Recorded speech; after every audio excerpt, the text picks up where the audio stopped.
Kawan muda, kamu pasti pernah mendengar istilah real count, quick count, dan exit poll saat penghitungan suara. Kamu tahukah arti dan perbedaan pada ketiga metode penghitungan suara dalam pemilu itu? Real count adalah hasil resmi penghitungan suara dalam pemilu yang dilakukan oleh KPU, kawan muda. Data real count pastinya adalah data yang dianggap paling akurat. Data real count didapat dari seluruh TPS dengan validasi dan verifikasi, dilengkapi data fisik berupa surat suara. Karena itu, pengumpulan data real count membutuhkan waktu yang cukup lama. Sekitar 2 minggu, waktu dibutuhkan melakukan penghitungan suara, termasuk menghitung surat suara secara manual dan berjenjang dari TPS hingga tingkat pusat. Kamu bisa ikut membantu untuk memantau hasil penghitungan manual ini, kawan muda. Kawan muda, hasil penghitungan cepat pemilu 2024 bisa didapat dari quick count yang dilakukan lembaga survei yang terdata pada KPU. Tapi hasil quick count bukanlah hasil resmi loh, kawan muda. Karena metode hitung cepat dilakukan dengan mengambil data dari TPS yang menjadi sampel.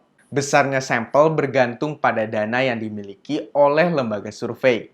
Biasanya antara 2.000 hingga 4.000 sampel. Lembaga survei akan menempatkan relawan pada TPS-TPS yang menjadi sampel. Tugasnya melaporkan data C1, yaitu hasil penghitungan suara pada TPS tersebut.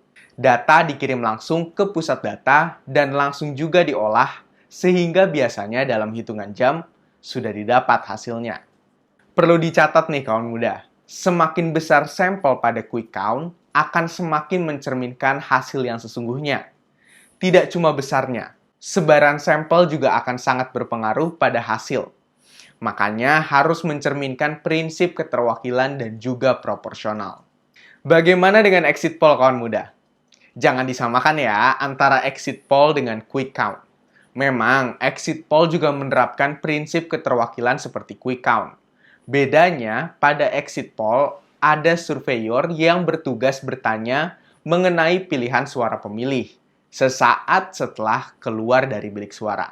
Karena pada dasarnya, exit poll adalah survei untuk mengumpulkan data pilihan pemilih. Tentu saja kawan muda, penerapan prinsip random atau acak pada survei serta keterwakilan sampel secara proporsional akan mempengaruhi hasil exit poll dan kesesuaiannya dengan real count. Selain itu, keterlibatan surveyor membuat margin error pada exit poll bisa lebih besar bila dibandingkan quick count. Belum tentu kan pemilih menyatakan pilihan yang sebenarnya, atau bahkan mungkin tidak mau menjawab.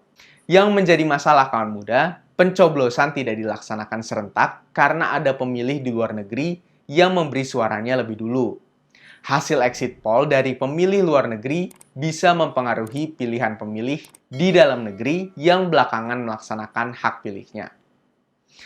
Tapi saya sih yakin kalau kamu kawan muda tidak tergoyahkan dengan pilihan pada paslon 02 Prabowo Gibran.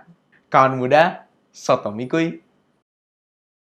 Prabowo Gibran, man of our time.